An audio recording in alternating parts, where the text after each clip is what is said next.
नमस्कार, मी Ranjana. Home cook Ranjana चॅनलवरती आपल्या सर्वांचं पुन्हा एकदा मनापासून स्वागत आहे.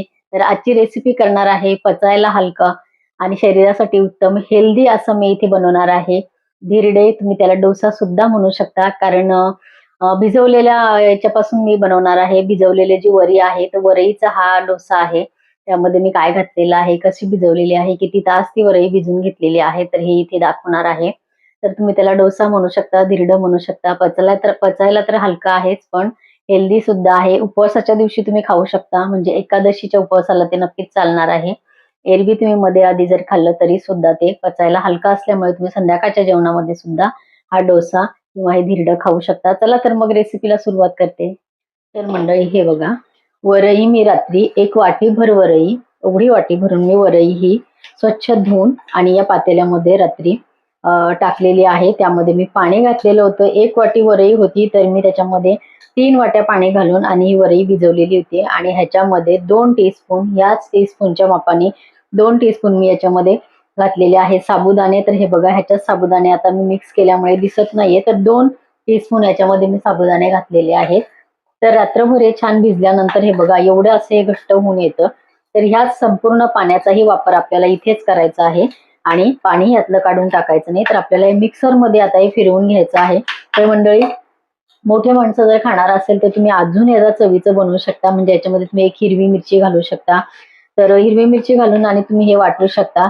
तर जर लहान मुलं खाणारे असतील तर ह्याच्यामध्ये मात्र आपण हिरवी मिरची किंवा तिखटाचा वापर करणार नाही. तर आता हे मी प्लेन अगदी हा डोसा करणार आहे, घावण करणार आहे, धिरडं करणार आहे. त्याला तुम्ही बरेच ठिकाणी वेगवेगळे नावं आहेत. तर हा पदार्थ भिजवून घेतलेला आहे, म्हणून तुम्ही याला डोसा नक्कीच म्हणू शकता. तर हा मी माझ्या नातीसाठी करणार आहे, त्यामुळे याच्यामध्ये मी तिखट घालत नाही. तुम्ही अगदी झणझणीत मस्त मिरची घालून किंवा लाल मिरची पावडर टाकून सुद्धा हा डोसा करू शकता. उपवास नसेल, तुम्हाला एरवीमध्ये खायचं असेल, त्याच्यामध्ये तुम्ही हिरवी मिरची, आलं, लसूण घालू शकता, जिरं घालू शकता आणि त्यानंतर तुम्ही हे मस्त बारीक मी सांगते त्याप्रमाणे वाटून आणि हा डोसा खाऊ शकता. कुठल्याही चटणी बरोबर, दह्याबरोबर हा डोसा अतिशय उत्तम लागतो. बनायला खूप सोपा आहे. वरही फक्त रात्री जसं आपण दुसऱ्या दिवशीच्या जेवणाची तयारी करतो, तसं जर आपल्याला हे खायचंच असेल तर वरही फक्त आपल्याला भिजत लावायचे आहे. कमी जास्त पाणी जर तुमच्याकडून ह्याच्यामध्ये झालं, तुम्हाला असं वाटलं की वाटल्यानंतर खूप जास्त पाणी होणार आहे, तर थोडंसं पाणी बाजूला काढून ठेवा. मिक्सरला हे सगळं बारीक वाटून घ्या. नंतर त्या पाण्याचाच वापर तुम्ही त्या बॅटरमध्ये कन्सिस्टन्सीसाठी मी वापर तुम्ही करू शकता. ते इथे कन्सिस्टन्सी मी तुम्हाला दाखवणार आहे. तर आता हे मिक्सरला मी फिरवून घेणार आहे.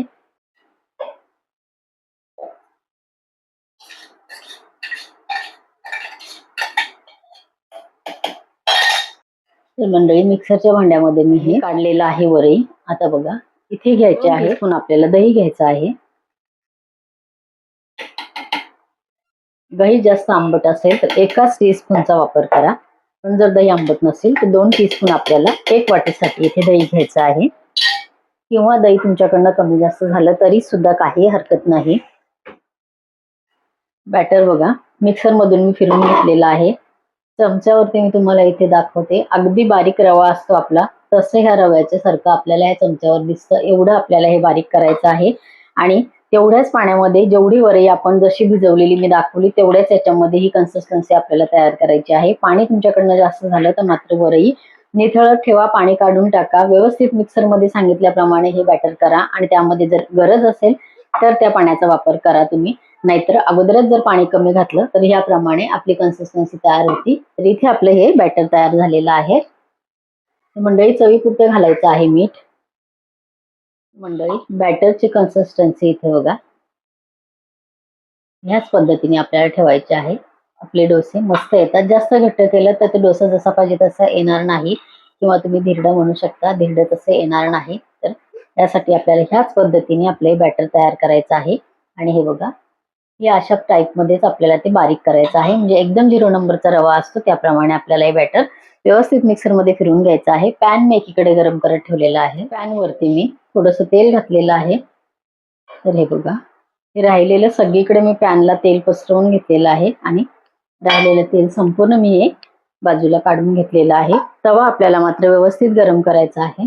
झटपट होणारा आपला हा डोसा आहे. फक्त आपल्याला रात्रभर आपले ही जी वरई आहे ते व्यवस्थित वरई आणि साबुदाणे आपल्याला भिजून घ्यायचे आहेत. तुम्ही म्हणाल तर कुरकुरीत किंवा मऊ डोसा तुम्ही दोन्ही प्रकारचे करून खाऊ शकता. तर इथे मी तुम्हाला दाखवणार आहे.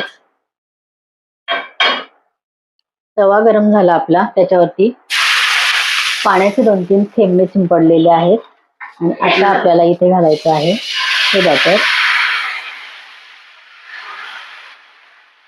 एकच चमचा बॅटर मी इथे घातलेले बघा, फक्त 1 चमचा. त्याच्यामध्ये आपलं हे बघा, तुम्ही हात लावायची गरजही मला पडलेली नाहीये. ह्याच्यावरची जाळीच तुम्हाला इथे सांगणार आहे की वरईचं जे आहे ते छान हे तयार होतं.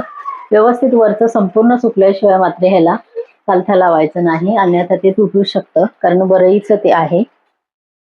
तर मंडळी हे बघा, हे चमचाभर बॅटर मी टाकल्यानंतर गॅस मिडियम मी ठेवलेला आहे, लो पण नाही आणि हाय पण नाही. सगळ्या कडा बघा व्यवस्थित आपल्याला कलर त्याचा बदललेला दिसतो. अलगद आपलं हे एकदम मस्त पलटून आलेलं आहे. तर एकदम टाकल्याबरोबर संपूर्ण वरचं सुकल्याशिवाय कालथा त्याला लावायचा नाहीये. तर आता थोडासा गॅस आपण वाढवून आणि हे दुसऱ्या बाजूने सुद्धा व्यवस्थित आपल्याला हे भाजून घ्यायचं आहे. तेल, तूप, लोणी वापरू शकता. इथे बघा तुम्ही तव्यावरती मी फक्त थोडंसं तेल लावून आणि व्यवस्थित मी पॅन गरम केलेला आहे आणि त्यानंतर मात्र मी त्यावरचं तेल सुद्धा काढून टाकलेलं आहे. आता मी त्याला तेल लावलेलं नाही. तुम्हाला चालत असेल तर तुम्ही तेलाचा वापर नक्की करा. जर तुम्हाला कुरकुरीत हे पाहिजे असेल तर थोडासा तेलाचा वापर करून आणि जास्त वेळ तुम्ही हे तव्यावर ठेवू शकता. अगदी कुरकुरीत आपला डोसा तयार होतो.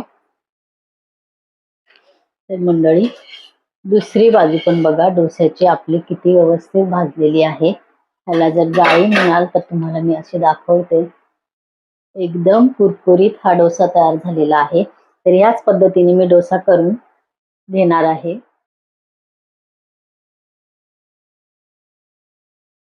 तर मंडळी इथे बघा, वरईचा आपला हा डोसा तयार झालेला आहे. तर ह्या पद्धतीने सर्व डोसे आपले इथे तयार झालेले आहे. नक्की करून बघा. तर मंडळी कुरकुरीत जाळीदार वरईचे धिरडे, वरईचे डोसे आपले इथे तयार झालेले आहेत. नक्की करून बघा. रेसिपी आवडल्यास इतरांना शेअर करा. परत भेटूया असंच एका छानशा रेसिपी बरोबर. तोपर्यंत बाय बाय.